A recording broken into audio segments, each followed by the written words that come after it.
নমস্কাৰ জ্ঞান গুৰুকুললৈ আপোনালোক সকলোকে স্বাগতম জনাইছোঁ। আজি আমি চাম যে দিহিং পাটকাই বৰ্ষাৰণ্যৰ কয়লা খননৰ যি স্বীকৃতি প্ৰদান কৰা হৈছে তাক লৈ যিটো বিতৰ্ক হৈছে, এই গোটেই কথাটো কি, গোটেই কাহিনীটো কি, কেতিয়াৰ পৰা তাত কয়লা খনন চলি আছে বা নতুন প্ৰভিজন কি কৰা হৈছে, সেই গোটেইখিনি কথা আজি বিতংভাৱে আমি জানিবলৈ চেষ্টা কৰিম এই ভিডিঅ'টোৰ যোগেদি। চ' মই গুঞ্জন শৰ্মাই আপোনালোকৰ ওচৰলৈ এই ভিডিঅ'টো আগবঢ়াই দিছোঁ। প্ৰথমতে ইয়াতে দুটা ছবি দিয়া হৈছে, দিহিং পাটকাই বৰ্ষাৰণ্য, দুটা ধুনীয়া ছবি দেখা পাইছোঁ। চ' দিহিং পাটকাই বৰ্ষাৰণ্যৰ বিষয়ে ইনিচিয়েলি আমি অকণমান সৰুকৈ হ'লে অলপ জানি লোৱাটো দৰকাৰ। চ' মই কিছু কথা ক'ব খুজিছোঁ যে দিহিং পাটকাই বৰ্ষাৰণ্য উজনি অসমৰ তিনিচুকীয়া, ডিব্ৰুগড় আৰু শিৱসাগৰ এই তিনিখন জিলা জুৰি প্ৰায় 575 575 square kilometre okay 575 square kilometre জুৰি এই বৰ্ষাৰণ্যখন বিস্তৃত হৈ আছে, ঠিক আছে। আৰু তাত 2004 চনত অ'কে 2004 চনত এই বৰ্ষাৰণ্যখনৰ প্ৰায় 111 111.19 square kilometre okay 111.19 square kilometre ইমানখিনি এৰিয়া জুৰি এটা অঞ্চলক ৱাইল্ড লাইফ চেঞ্চুৰী বুলি বা অভয়াৰণ্য বুলি স্বীকৃতি দিয়া হয়, ঠিক আছে। ৱাইল্ড লাইফ চেঞ্চুৰী বা অভয়াৰণ্য অ'কে। অৰ্থাৎ দিহিং পাটকাই বৰ্ষাৰণ্য টোটেল কিমান আছে 575 স্কুৱেৰ কিলোমিটাৰ, তাৰে 111.19 square kilometre wild life century হিচাপে ডিক্লেয়াৰ কৰা হৈছে অ'কে। চ' দিহিং পাটকাই যি বৰ্ষাৰণ্য আছে, এই বৰ্ষাৰণ্যত বহুতো দুষ্প্ৰাপ্য জীৱ জন্তু আৰু গছ গছনি পোৱা যায় অ'কে, বহুতো দুষ্প্ৰাপ্য জীৱ জন্তু আৰু গছ গছনি পোৱা যায়। তাৰ ভিতৰত আমি যদি চাবলৈ যাওঁ প্ৰায় 293 প্ৰজাতিৰ চৰাই পোৱা যায়, ঠিক আছে। 293 types different types of birds okay, 293টা বেলেগ বেলেগ প্ৰজাতিৰ চৰাই পোৱা যায়, 30টা বেলেগ বেলেগ প্ৰজাতিৰ বাটাৰফ্লাই বা পখিলা পোৱা যায়, ঠিক আছে। তাৰ উপৰি আৰু অন্য কিছুমান জীৱ জন্তু যেনে হলক গিমন, slow' loris, pigtail macaque, stumptail macaque, Indian leopard, Asian elephant, Chinese pangolin, ঠিক আছে, ৰয়েল বেংগল টাইগাৰ, তেনেকুৱা অন্য বিভিন্ন প্ৰকাৰৰ জীৱ জন্তু এই বৰ্ষাৰণ্যখনত দেখিবলৈ পোৱা যায়। তাৰ লগতে মেইনলি এলিফেণ্ট বহুত আছে, ঠিক আছে, হাতী বহুত আছে অ'কে। ইয়াতে কেইটামান ছবি মই দেখুৱাব খুজিছোঁ। এইটো এটা হলক গিবনৰ ছবি, ঠিক আছে, আমি দেখোঁ হল' বান্দৰ, ঠিক আছে। এইটো এটা স্ল' লৰিছ অ'কে,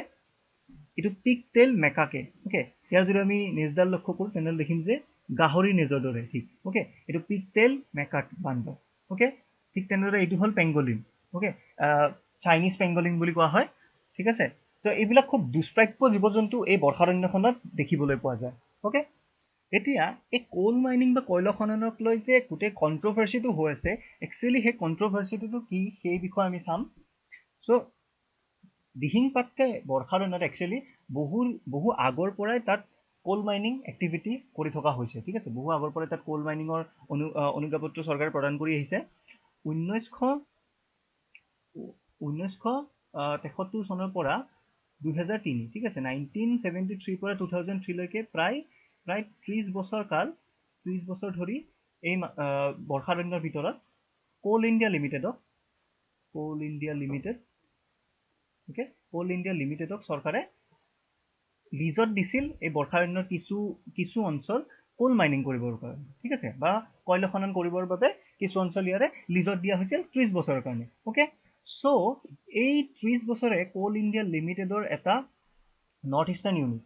ইউনিটটোৰ নাম হ'ল নৰ্থ ইষ্টাৰ্ণ কোলফিল্ডছ, ঠিক আছে, নৰ্থ ইষ্টাৰ্ণ কোলফিল্ডছ অ'কে। এইটো কোল ইণ্ডিয়া লিমিটেডৰে এটা ইউনিট অ'কে। এই নৰ্থ ইষ্টাৰ্ণ কোলফিল্ডছে ইমান দিনে 2003 চনলৈকে তাত কোল মাইনিং এক্টিভিটি কৰি আহিছিল, ঠিক আছে। 2003 চনত এই যিটো অনুজ্ঞাপত্ৰ আছিল কোল ইণ্ডিয়া লিমিটেডৰ পাৰ্মিশ্যন যিটো আছিলে, এই পাৰ্মিশ্যনটো শেষ হৈ যায়, ঠিক আছে। এই লিজত দিয়া সময়খিনি শেষ হৈ যায়, ঠিক আছে। তাৰপিছত এতিয়া নতুন নিয়ম মতে আৰু এটা তাৰ মাজতে কথা যে 1980 চনত আহে ফৰেষ্ট কনজাৰভেশ্যন এক্ট, ঠিক আছে, forest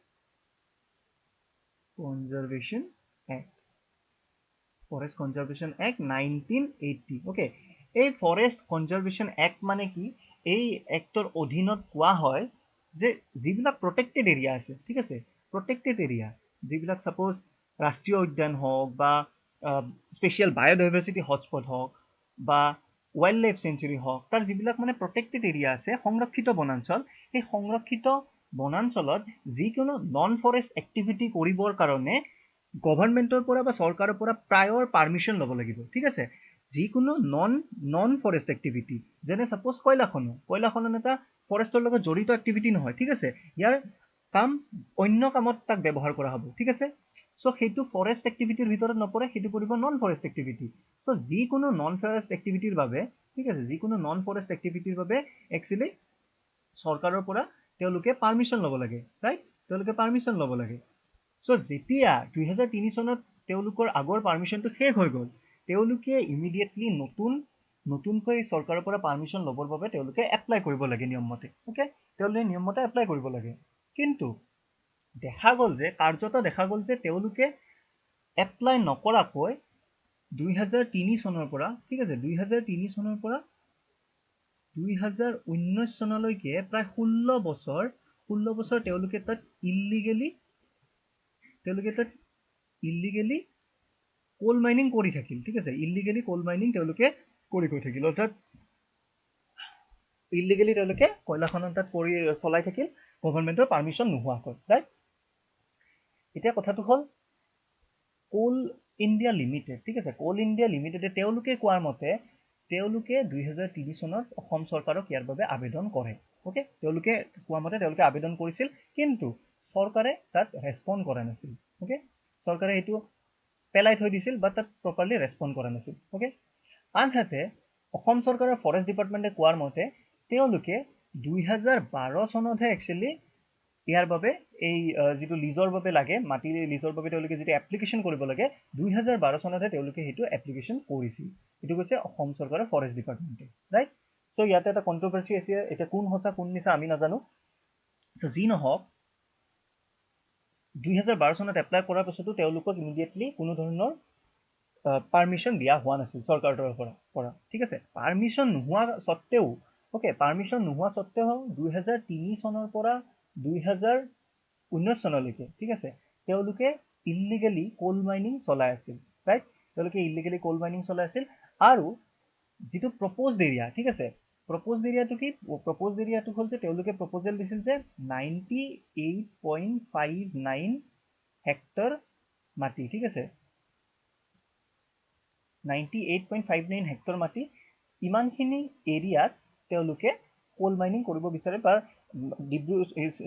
Dihing Patkai forest ৰিজাৰ্ভত Dihing Patkai বৰ্ষাৰণ্যৰ 98.59 hectare মাটি, যিখিনি এৰিয়াটো হ'ল দিহিং পাটকাই বৰ্ষাৰণ্যৰ চেলেকি, ঠিক আছে, চেলেকি নামৰ এই এৰিয়াটো 98.59 হেক্টৰ মাটিত তেওঁলোকে কোল মাইনিং এক্টিভিটি কৰিব বিচাৰে, তাৰ বাবে তেওঁলোকে গভৰ্ণমেণ্টৰ পৰা পাৰ্মিশ্যন বিচাৰে, ৰাইট। আনহাতে গভৰ্ণমেণ্টে এতিয়ালৈকে পাৰ্মিশ্যন দিয়া নাই। তো নোহোৱা স্বত্তেও তেওঁলোকে ইমান বছৰে 16 বছৰে এইখিনি এৰিয়াৰ প্ৰায় 57.20 হেক্টৰ মাটিত তেওঁলোকে অলৰেডি গছ গছনি কাটি তেওঁলোকে কাম আৰম্ভ কৰি দিছিল, ঠিক আছে। কিমান এৰিয়া? যে 98.59 হেক্টৰৰ একচুৱেলি 57.20 হেক্টৰ, ঠিক আছে, 20 হেক্টৰ মাটিত তেওঁলোকে অলৰেডি গছ গছনি কাটি মাটি ভাঙি তাত মানে মাইনিং কাৰ্যসূচী তেওঁলোকে আৰম্ভ কৰি দিছে, ৰাইট, অ'কে। তো বাকী মানে গছ গছনি নভঙাকে আছে কিমান? প্ৰায় 41.39 হেক্টৰ, ৰাইট, 41.39 হেক্টৰ এতিয়াও তাত গছ গছনি নভঙাকে যিখিনি তেওঁলোকৰ প্ৰপ'জড এৰিয়া, ঠিক আছে। 98.59 হেক্টৰত তেওঁলোকে প্ৰপ'জেল দিছে যে ইমানখিনি এৰিয়া আমাক লাগে। চেলেকি নামৰ যিখিনি দিহিং পাটকাই ফৰেষ্ট ৰিজাৰ্ভৰ যিখিনি চেলেকি নামৰ অঞ্চল আছে, অ'কে, সেই চেলেকি অঞ্চলৰ ইমানখিনি হেক্টৰ মাটি তেওঁলোকক লাগে। তাৰে 57.20 হেক্টৰ মাটিত তেওঁলোকে অলৰেডি ইলিগেলি 16 বছৰৰ পৰা মাইনিং কাৰ্যসূচী চলাই আহিছে, ৰাইট। বাকী কিমান থাকিল? বাকী থাকিল 41.39 হেক্টৰ মাটি। ক্লিয়াৰ? এইখিনিলৈকে ক্লিয়াৰ আছে? এতিয়া কথাটো হ'ল যে 2019 চনৰ জুলাই, ঠিক আছে, 2019 চনৰ জুলাইত অসম চৰকাৰৰ ফৰেষ্ট ডিপাৰ্টমেণ্টে এই যে ইলিগেল মাইনিংটো চলি আহিছিল কোল ইণ্ডিয়া লিমিটেডৰ, তাৰ ওপৰত একশ্যন লয়, ঠিক আছে। অসম চৰকাৰৰ ফৰেষ্ট ডিপাৰ্টমেণ্টে তাৰ ওপৰত একশ্যন লয় আৰু কি কৰে? তেওঁলোকে প্ৰায় জুলাই মাহত 5,297 cubic metre, okay, cubic metre জোৰা কয়লা, ঠিক আছে, কয়লা তেওঁলোকে চিজ কৰে, লয় হেৰিৰ পৰা কি বুলি কয় কোল ইণ্ডিয়া লিমিটেডৰ তেওঁলোকৰ যিটো ইউনিট আছিল অৰ্থাৎ নৰ্থ ইষ্টাৰ্ণ কোলফিল্ডছ তেওঁলোকে মাইন কৰি উলিওৱা 5297 কিউবিক মিটাৰ চিজ কৰি লয় কোনে চিজ কৰি লয় আসাম ফৰেষ্ট ডিপাৰ্টমেণ্টে ৰাইট আৰু তাৰ লগে লগে তেতিয়াৰ পৰা এই মাইনিং এক্টিভিটিটো এক প্ৰকাৰ বন্ধ হয় আৰু তাৰ ওপৰত যিটো এখন বোৰ্ড আছে national board of wildlife ঠিক আছে নেশ্যনেল বোৰ্ড অফ ৱাইল্ড লাইফে এখন কমিটি গঠন কৰি দিয়ে আৰু সেই কমিটিখনে ইয়াৰ ওপৰত এটা এছেছমেণ্ট এটা কৰে ঠিক আছে এই কমিটিখনে এছেছমেণ্ট এটা কৰে এতিয়া ইয়াতে আহিল কথা national board of wildlife ঠিক আছে national board of wildlife মই লিখি দিছোঁ national board of wildlife right বা চমুকৈ ইয়াক কোৱা হয় NBWL ৰাইট এই national board for wildlife আছে কাৰ আণ্ডাৰত আছে ই আছে ministry of environment forest and climate change ঠিক আছে কাৰ আণ্ডাৰত আছে ই আছে ministry of environment forest and climate change right Ministry of Environment Forest and Climate Change er under a National Board for Wildlife khon ase clear aro a National Board for Wildlife er chairman kun yare chairman hol dekhor pradhan mantri okay the Prime Minister of India yare chairperson clear yare chairperson the Prime Minister of India okay etia eoloke ki kore a National Board for Wildlife e এখন committee গঠন কৰি দিয়ে ঠিক আছে তেওঁলোকে এখন committee গঠন কৰি দিয়ে এই গোটেই কেছটো চাবৰ বাবে তেওঁলোকে এখন কমিটি গঠন কৰি দিয়ে 2019 চনত ৰাইট 2019 চনত এখন কমিটি গঠন কৰি দিয়া হয় ৰাইট তাৰ পিছত এই কমিটিখনে গোটেই যিটো কাৰবাৰটো তেওঁলোকে এটা এছেছমেণ্ট এটা কৰে যে কি হৈ আছে ক'ত ভুল হৈছে ঠিক আছে গোটেইখিনি কথা তেওঁলোকে এটা এছেছমেণ্ট কৰে কৰি পেলাই তেওঁলোকে ডিচেম্বৰ 2019 তেওঁলোকে কি কৰে যি 57.20 হেক্টৰ মাটি ঠিক আছে 57.20 হেক্টৰ মাটি য'ত অলৰেডি গছ গছনি ভাঙি মাইনিং ষ্টাৰ্ট কৰা হৈছিল ঠিক আছে সেইখিনিত পুনৰ মাইনিং কৰিব পাৰিব বুলি এপ্ৰুভেল দিয়ে ঠিক আছে তাত মাইনিং কৰিব পাৰিব বুলি এপ্ৰুভেল দিয়ে কিন্তু তাৰ লগত তেওঁলোকে কয় যে এইখিনি এৰিয়াত যদি কোল ইণ্ডিয়া লিমিটেডে নতুনকৈ আকৌ তেওঁলোকে যদি কয়লা খনন আৰম্ভ কৰিব বিচাৰে ঠিক আছে এপ্ৰুভেল দিছোঁ আমি কিন্তু তাৰ কাৰণে কোল ইণ্ডিয়া লিমিটেডে কি কৰিব লাগিব তেওঁলোকে 28টা কণ্ডিশ্যন ওকে 28টা কণ্ডিশ্যন তেওঁলোকে আগে ফুলফিল কৰিব লাগিব ওকে 28টা কণ্ডিশ্যন তেওঁলোকে ফুলফিল কৰিব লাগিব আৰু এই কণ্ডিশ্যনবিলাকৰ ভিতৰত বেচিকেলি যে কিদৰে তেওঁলোকে জৈৱ বৈচিত্ৰ্য ৰক্ষা কৰিব লাগিব বা যিটো ইয়াতে কয়লা খননৰ পাছত যিখিনি লোকচান হ'ল তাৰ ভৰপাই কেনেদৰে কৰিব সেইসমূহৰ লগত জড়িত 28টা কণ্ডিশ্যন 28টা কণ্ডিশ্যন কোল ইণ্ডিয়া লিমিটেডে ফুলফিল কৰিব লাগিব ঠিক আছে আৰু তাৰ পাছতহে তেওঁলোকে এই 57.20 হেক্টৰ মাটিত ঠিক আছে সেই 20 হেক্টৰ মাটিত কয়লা খনন কৰিবলৈ এপ্ৰুভেলটো বা পাৰ্মিশ্যন পাই যাব যে তাত তেওঁলোকে কয়লা খনন কৰিব পাৰে ক্লিয়াৰ আৰু তাৰ লগতে আৰু এটা কথা দিছে যে কোল ইণ্ডিয়া লিমিটেডে এটা সাবমিট কৰিব লাগিব গভৰ্ণমেণ্টক ঠিক আছে গভৰ্ণমেণ্টক এটা সাবমিট কৰিব লাগিব যে কি লাগিব যে মাইন ৰিক্লেমিনেশ্যন প্লেন এটা ওকে অসমৰ ফৰেষ্ট ডিপাৰ্টমেণ্টৰ লগত আলোচনা কৰি তেওঁলোকে কি কৰিব লাগিব যে mine reclamation plan right mine reclamation plan এতিয়া এই মাইন ৰিক্লেমিনেশ্যন প্লেনটো কি ওকে সি সাপোজ তেওঁলোকে এটা এৰিয়াত এইখিনি এৰিয়াত কোল মাইনিং কৰি আছে ঠিক আছে কোল মাইনিং কৰাৰ ফলত ইয়াৰে গছ গছনি অলৰেডি কাটি দিয়া হ'ল ওকে ন এটা সময়ত তলত যিমানখিনি কোল আছে সেইখিনি গোটেই কমপ্লিটলি এক্সট্ৰেক্ট কৰা হৈ যাব ৰাইট ঠিক আছে তাৰ পাছত সেই যিটো এৰিয়াত ঠিক আছে এই এৰিয়াটোতে গছ গছনি কাটি যি ক্ষতি কৰা হ'ল তাৰ মাটিৰ সাৰুৱা যিটো গুণ সেইটো গুচোৱা হ'ল বা গোটেই অঞ্চলটোৰ গছ গছনিৰ ক্ষেত্ৰত যি ক্ষতি কৰা হ'ল তাক আকৌ ৰিপ্লেনিছ কৰিব লাগিব ঠিক আছে অৰ্থাৎ তাক পুনৰ তাত ঠিক তেনেকুৱা এটা গছ গছনি ৰোৱা বা বিভিন্ন সাইন্টিফিক প্ৰক্ৰিয়াৰে তাত মাটিৰ যিটো উৰ্বৰা গুণ তাক ঘূৰাই অনা ঠিক আছে বা যিখিনি ক্ষতি হৈছিল সেইখিনি যাতে ঠিকমতে পূৰণ কৰিব পাৰে ইকুৱেল এমাউণ্ট অফ মানে গছ গছনি বা তেনেকুৱা ৰুই পেলাই ঠিক আছে এটা ডিটেইল প্ল্যান এটা লাগিব যে আমি এইখিনি এৰিয়াত পুনৰ ফৰেষ্টখন জীয়াই তুলিব পাৰিম ওকে সেই যিখিনি এৰিয়াত মাইনিং কৰিছে ধ্বংস কৰি দিয়া হ'ল সেইখিনি যাতে ফৰেষ্টখন আকৌ নতুনকৈ গঢ়ি তুলিব পাৰে ৰাইট তাৰ কাৰণে এটা ডিটেইল প্ল্যান এটা লাগিব সেই প্ল্যানটো কাৰ লগত মিলি কৰিব যে কোল ইণ্ডিয়া লিমিটেডে আসাম ফৰেষ্ট ডিপাৰ্টমেণ্টৰ লগত মিলি সেই প্ল্যান এটা কৰিব লাগিব এক্সেক্টলি আৰু সেই once the plan is submitted ঠিক আছে সেই প্ল্যানটো সাবমিট কৰাৰ পিছতহে ওকে এই প্ল্যানটো সাবমিট কৰাৰ পিছত প্লাস 28 টা কন্ডিশন ফুলফিল কৰাৰ পিছত তাৰ পাছতহে কোল ইণ্ডিয়া লিমিটেডে এই 57.20 হেক্টৰ যিখিনি অলৰেডি ব্ৰকেন আছিল বা অলৰেডি গছ গছনি কাটি পেলাই কোল মাইনিঙৰ কাৰণে ৰেডি কৰা সাইট আছিল তাত কোল মাইনিং কৰাৰ অনুজ্ঞাপত্ৰ পাই যাব ৰাইট ওকে যে বাকি থাকিল আমাৰ হাতত 41.39 হেক্টৰ মাটি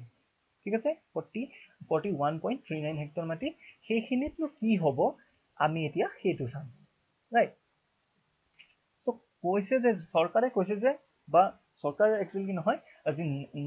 যিখন NBWL আছে অৰ্থাৎ national board for wildlife ঠিক আছে নেশনেল বোৰ্ড ফৰ ওয়াইল্ড লাইফে কি কৈছে তেওঁলোকে কৈছে যে যিখিনি আনব্ৰকেন এৰিয়া আছে বা 41.39 হেক্টৰ মাটি যিখিনি অলৰেডি গছ গছনি কাটি তহিলং কৰা ঠিক হোৱা নাই সেইখিনি এৰিয়াত ওকে সেইখিনি এৰিয়াত তেওঁলোকে অৰ্থাৎ কোল ইণ্ডিয়া লিমিটেডে মাইনিং কৰিবলৈ এপ্ৰুভেল পাব ঠিক আছে তেওঁলোকে মাইনিং কৰিবলৈ এপ্ৰুভেল পাব কিন্তু তাৰ আগতে তেওঁলোকে কি কৰিব লাগিব they have to submit a feasibility report for underground mining and also submit compliance report regarding fulfillment of all other conditions so কৈছে যে তেওঁলোকে এপ্ৰুভেলটো পাব কিন্তু তাৰ বাবে তেওঁলোকে দুটা কন্ডিশন ফুলফিল কৰিব লাগিব প্ৰথম কন্ডিশনটো হ'ল যে তেওঁলোকে প্ৰথমতে কোল ইণ্ডিয়া লিমিটেড এটা ফিজিবিলিটি ৰিপৰ্ট দিব লাগিব ৰিগাৰ্ডিং আণ্ডাৰগ্ৰাউণ্ড মাইনিং ঠিক আছে তেওঁলোকে যে তলত আণ্ডাৰগ্ৰাউণ্ডত অৰ্থাৎ মাটিৰ ভিতৰত যে কয়লা খনন কৰিব সেই কয়লা খননৰ ক্ষেত্ৰত তেওঁলোকে প্ৰথমে গভৰ্ণমেণ্টক এটা ফিজিবিলিটি ৰিপৰ্ট দিব লাগিব এটা ফিজিবিলিটি ৰিপৰ্ট ওকে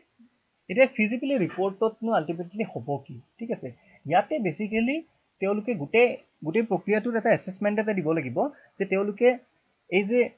কয়লা খনন কৰিব খুজিছে এইখিনি এৰিয়াত ঠিক আছে তাৰ কষ্ট কিমান হ'ব তাৰ পৰা বেনিফিট কিমান হ'ব তাৰ পৰা প্ৰকৃতিৰ কিমান ক্ষতি হ'ব পাৰে তাৰ পৰা কিবা যে বিভিন্ন ধৰণৰ কথা কৈ থকা হৈছে যে এলিফেন্ট কৰিডৰ আছে ঠিক আছে হাতী অহা যোৱা কৰা দণ্ডি আছে তেনেকুৱা ক্ষেত্ৰত কিবা ইম্পেক্ট পৰিব নেকি ঠিক আছে তেনেকুৱা গোটেই এটা ডিটেইল তেওঁলোকে ফিজিবিলিটি ৰিপৰ্ট এটা দিব লাগিব ওকে কাক দিব লাগিব NBWL ঠিক আছে the national board of wild life ঠিক আছে NBWL তেওঁলোকে এটা ফিজিবিলিটি ৰিপৰ্ট দিব লাগিব প্ৰথম কথা ক্লিয়াৰ দ্বিতীয় কথাটো হ'ল এটা কমপ্লায়েন্স ৰিপৰ্ট দিব লাগিব regarding the fulfilment of all the condition ঠিক আছে যে 28 টা যে কন্ডিশন দিছে ওকে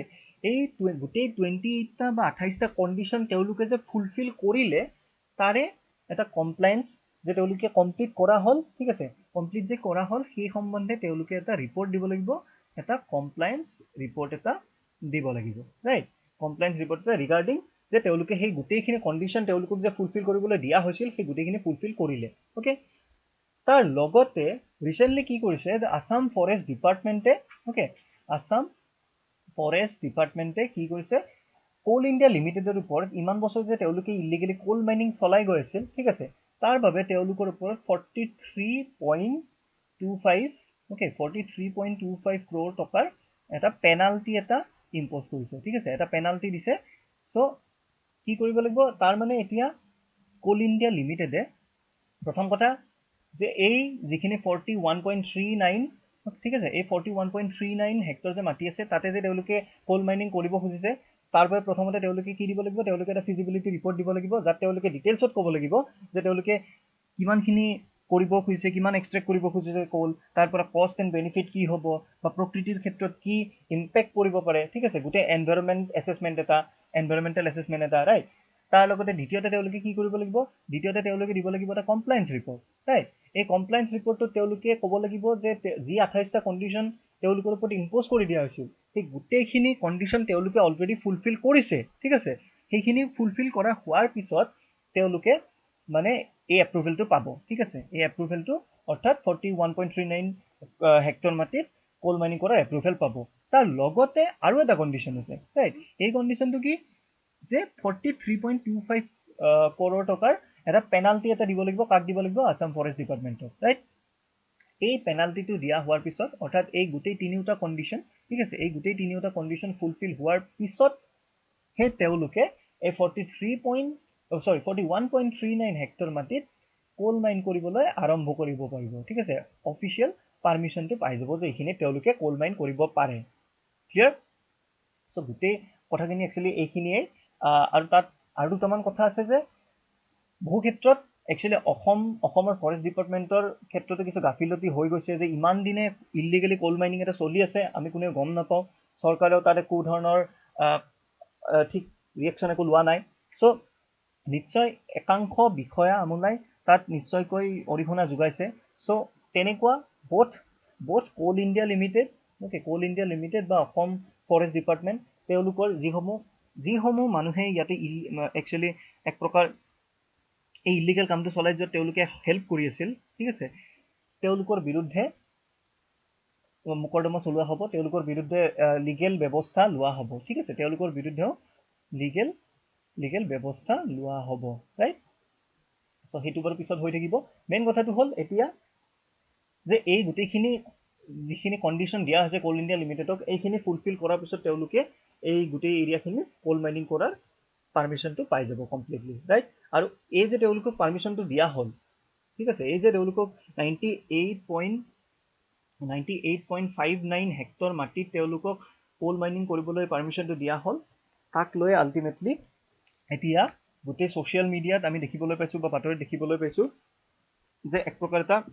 গণ বিক্ষোভ এটা আৰম্ভ হৈছে আমি সঘনাই ছ'চিয়েল মিডিয়াতে দেখিবলৈ পাই থাকোঁ যে hashtag save Dihing Patkai right save Dihing Patkai বা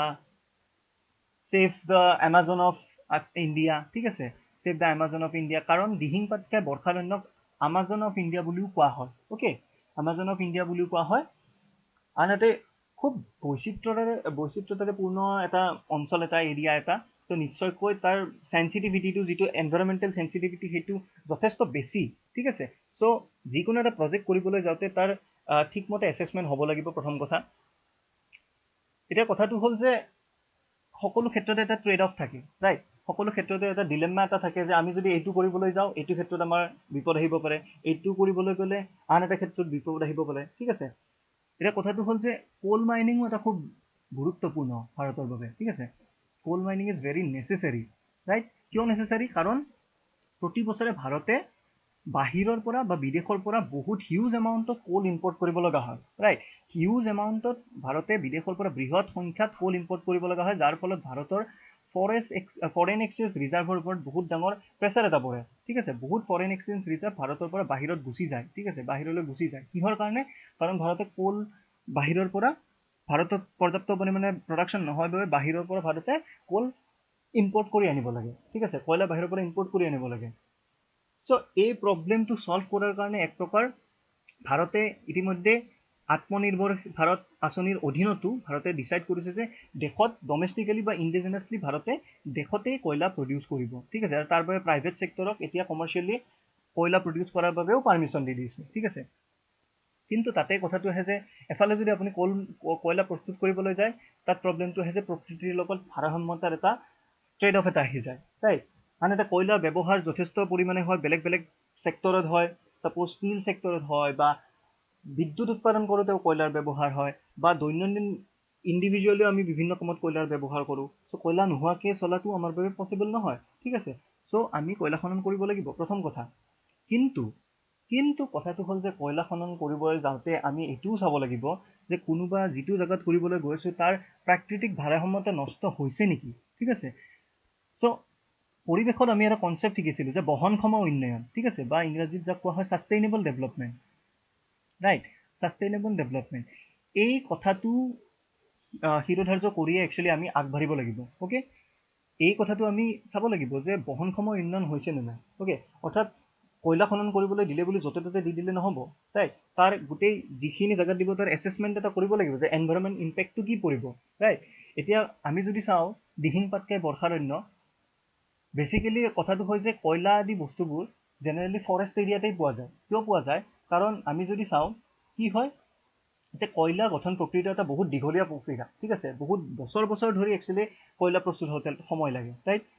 অ'কে ছাপ'জ বৰ্ষাৰণ্যসমূহত বা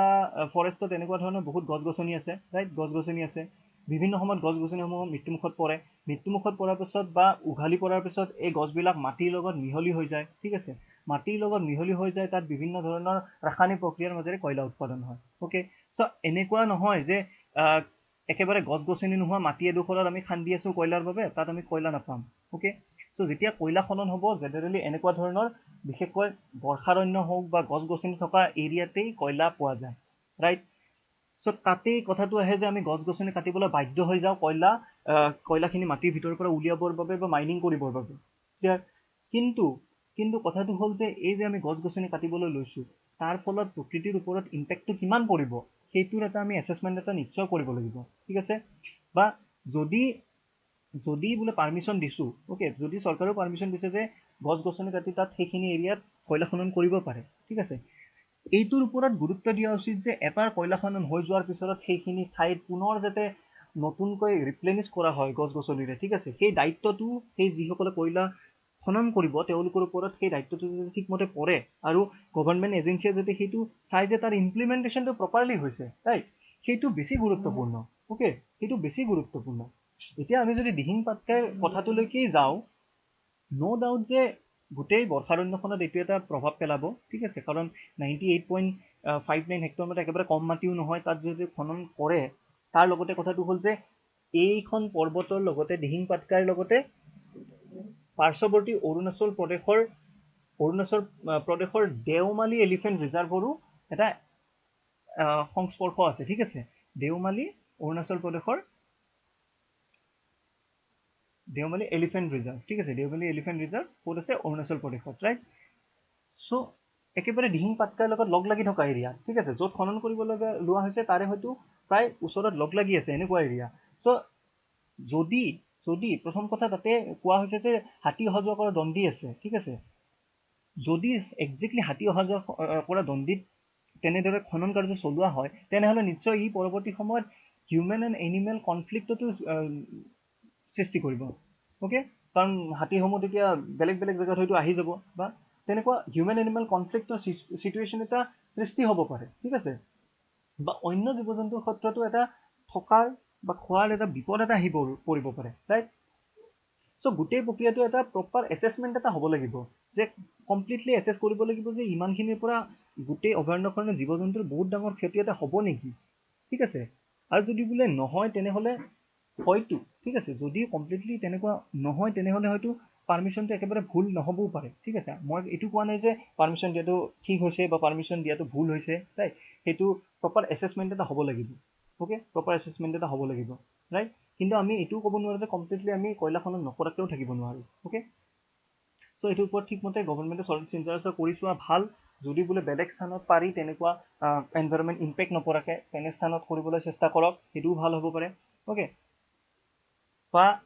আৰু এটা কথা যে দিহিং পাটকাই অভয়াৰণ্যত কিন্তু বহু বছৰ ধৰি তাত ইললিগেল মাইনিঙো হৈ আছে অ'কে লিগেল মাইনিংটো গভৰ্ণমেণ্টে স্বীকৃতিত বা অন্য প্ৰাইভেট কিছুমান মানুহে হওক বা কোম্পানী হওক ইললিগেল মাইনিং কৰি আছে অকল কোল ইণ্ডিয়া লিমিটেড নহয় অন্য বহুতে তাত ইললিগেল মাইনিং চলাই আছে ঠিক আছে তাৰ ওপৰত এতিয়া একশ্যন লোৱা হয়